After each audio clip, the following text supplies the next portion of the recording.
Hello everybody, Mr. O here, and welcome to part 2 of introducing you to the basics of watercolor. If you've been wanting to get into watercolor, let's say you're into manga or comic book and you want to do some watercolor pages, sometimes watercolor is the hardest to understand. We always think watercolor is the easiest, but I actually find it more difficult than acrylic painting. I would prefer to teach like all my watercolor students to get acrylic painting first, but that's not always practical. So let's get to the project. As you know, we are working on 2 paintings kind of at the same time. I'm just demonstrating to you at the same time, but you take as long as you need. I still have my water from yesterday. It's a little dirty. I just didn't think it was worth cleaning. I'm gonna put that off to the side because at some point I gotta flip this around so you can get the other. When my students are doing this, they'll have 2 different trays that they'll be working on where I just put it on one plexiglass. I got some watercolor brushes. These are my watercolor brushes, which are different than the ones I have in the classroom, but the ones I have in my classroom are really nice.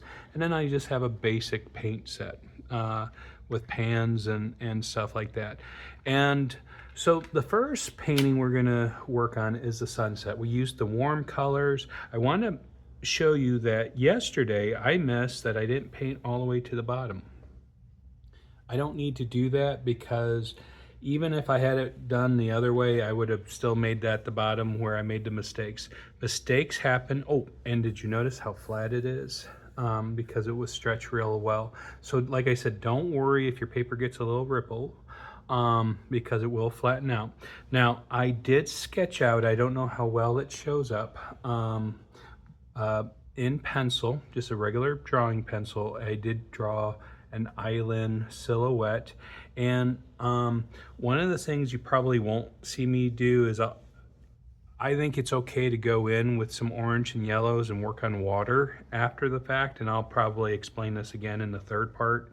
But I don't want you to worry, okay? The key to this lesson is understanding how to paint with watercolor, and it's need to be transparent. Now, one of the most difficult things to understand with watercolor is using the black, the super dark gray. And it really confuses students, and this is where they make mistake when mixing into other colors and stuff like that. So my painting won't, I'm a little tongue-tied there. So the painting won't become sticky or muddy with color. What I do to get a rich black is I actually paint purple. I could probably do brown, but this way, if I miss any of the purple, it kind of gives it like a halo effect, and that purple goes with that black very nicely. And I'm going to start with my bigger brush, and I could see that I left some, it's a little dirty, so I'm going to clean it first. It's always good, especially when you're borrowing brushes and stuff, to always clean everything. It'd be nice if classrooms and stuff or things you borrow would be completely clean, but sometimes mistakes happen, and even I make that mistake, as you can just see. So I'm going to just get, oops, I was going straight for the black. I need to take a step back and just relax, just get the purple, not talk too fast. I'm just excited doing these videos again, and I'm making my common mistakes of just rushing. All right, so I want my purple to be thin, and I got my paper towel from yesterday because there's no point of wasting material. So if you have a good towel, you know, if you're in the classroom, put it on your shelf, put it in your folder, and I'm just gonna paint everything purple. Now you're gonna say, am I really gonna watch him paint everything purple? The answer is no. I'm just gonna do a corner because I wanna just show you a couple basic stuff. And as you can see that I got like 2 different values of purple. Don't worry about that value of purple. When I paint, here's a third one. So when I paint with the black on top, it's all gonna just blend together. And I want everything to be transparent. If I'm not seeing some of the yellow orange coming through, then I'm painting the purple a little too thick. And you always paint with a wet brush. Now, wet doesn't mean watery. It can be watery. There's going to be reasons for it. But it is something important to understand that if you can't see, as you can see, you can kind of see the yellow-orange coming through. And well, even when I start off a little thick, as I paint, it gets thinner, and I just keep spreading the paint. Where I'm pulling the paint and it's not becoming easy, that's when I need to, get fresh paint. Or if it gets a little too light, that might not be effective. So I want to get fresh paint, and then, like I said, spread it. As you can see, I'm trying to copy what I drew, but if you get outside the lines, just go with it. Just make adjustments. Nothing has to be perfect. I would like to paint a beautiful painting for you guys, but I know painting like this, when it's flat on the table, I'm going to make mistakes, and that's okay. And you're going to make mistakes. You could have painted a million watercolors, and you'll still make mistakes. I hope this is turning out for you guys. And I'm just going to do a little bit more, and then what I'm going to do is I'm going to stop, and I'm going to actually demonstrate the second part of the other painting, because some students will work on this one or the other one, or you go back and forth at the exact same time. It is one of those things in art, we don't have to just do one thing at one time. We can do multiple projects at the same time. Now, here is a little bit of an island that I put.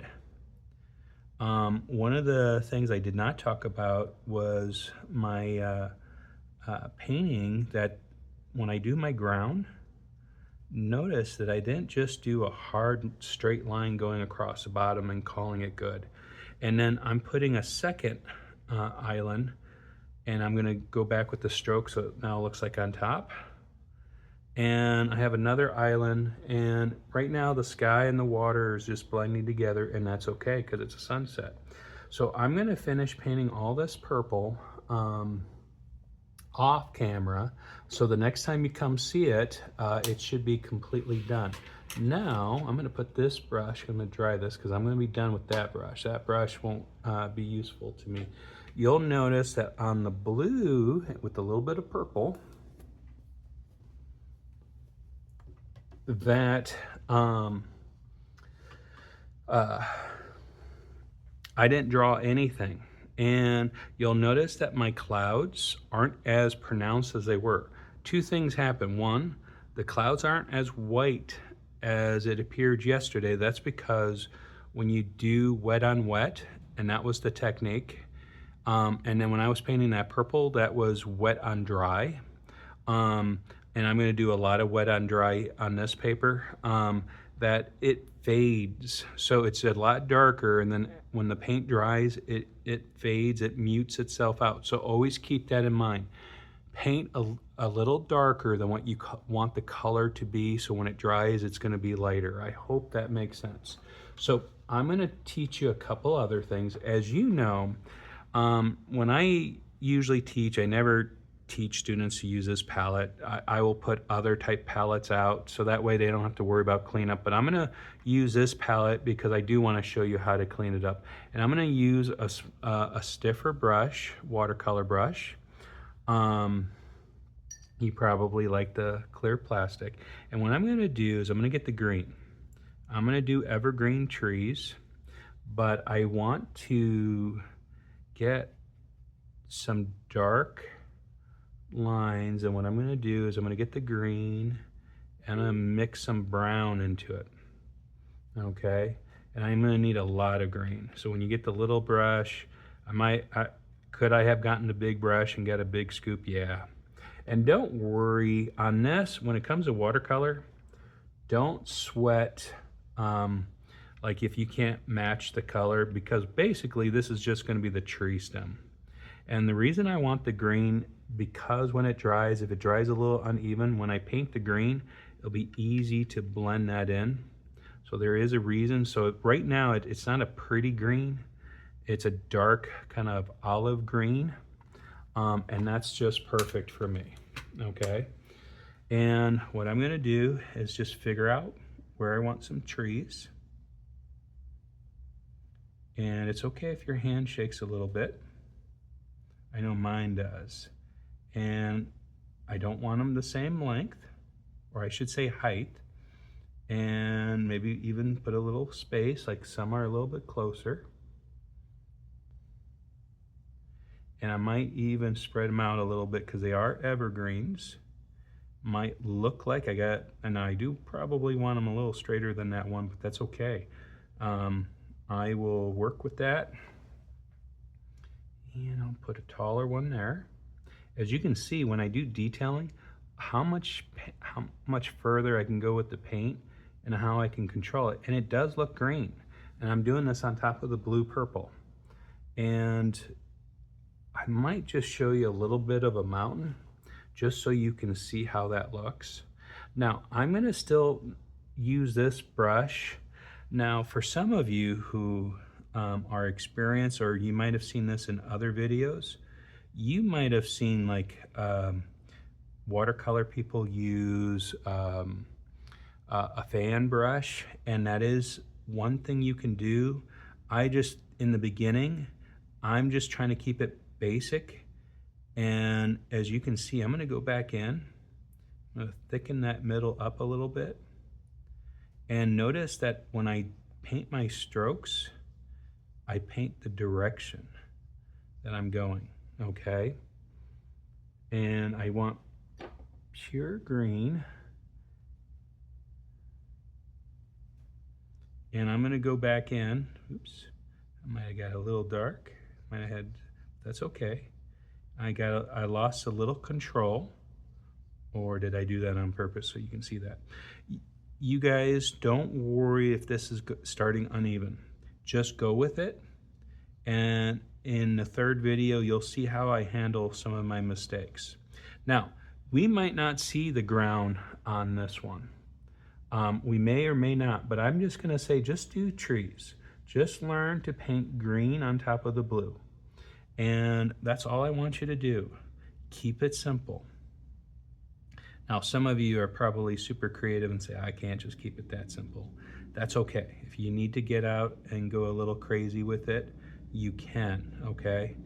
And I encourage my students, because even though these are supposed to be simple paintings, you never know what they can turn into. They might turn into an award-winning painting, or it just might launch them into more complex and wonderful watercolors. Now, I'm gonna stop right there, because you can imagine I'm just gonna do this with all the trees there.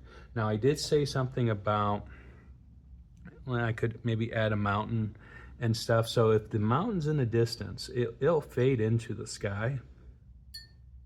And using my palette still, and yep, you can see it on the, I go back into the purple. This is why I actually added a little purple into the sky.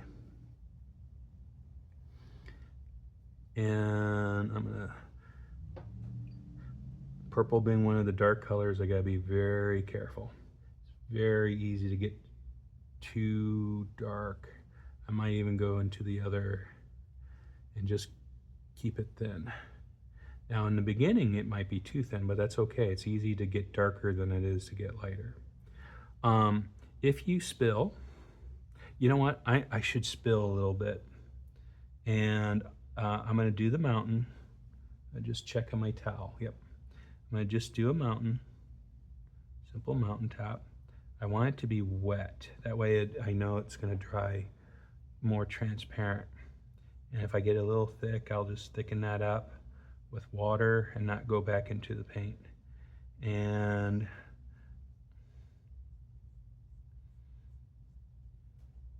now I probably would do this after the trees, and then I just blend it into the trees themselves. And this is going into one of the cloud formations.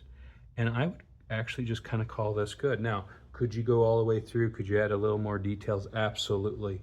But I hope this is kind of making sense. how you can just do a faded mountain back where it looks like the sky and mountain are one. You probably have seen pictures of that. Now, in part 3, I'm going to show you how to finish detailing. I'm going to show you how to put the black color on the silhouette, but I do want to show you what you should do before you close this. If I close this, like, stuff could drip and mix colors, and it's not the end of the world. So I'm going to take my towel, I'm going to actually dip it in my water. Doesn't matter that my water is a little dirty, and I'm just going to make an end of it wet. And when I do this, this towel is pretty much done. But I'm going to just clean up everything here. And if I miss something, it's not the end of the world. Like I said, this is not my watercolor set. My students know that I probably would have a super white one just because of who I am. But I'm not perfect. They always think I'm perfect. I show you these things because I want you to be able to keep your supplies as long as possible. One of the biggest expense in art is the cost of supplies. You, as a teacher, as a school, and you as an individual. You might not know that yet, but it's coming.